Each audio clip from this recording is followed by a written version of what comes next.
Good afternoon. Week three. Yes, I do believe that no matter what you do outside of school, uh, it should be held against you.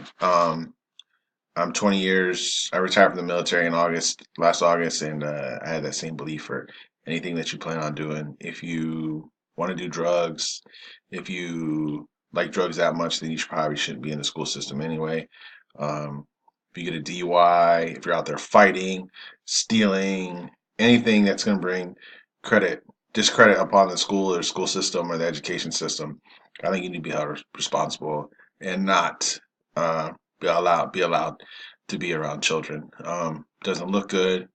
If they think that Mr. or Mrs. Such and Such can do this, do that, then it's not good.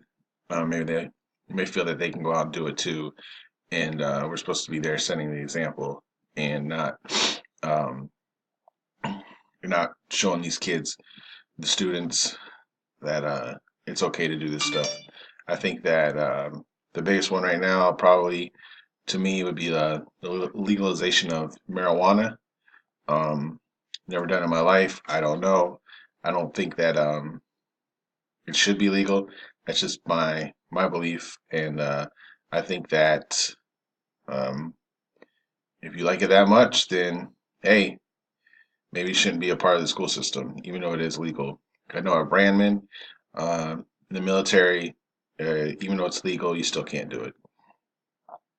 Um, and I don't think that it's against our constitutional rights or anything like that. I just think that we can't drink and go to work. We can't um, do other things that make us not in the right mind to go to work and go to work. Um, so I think that anything that you do outside of work should be held accountable. You should be held accountable for it.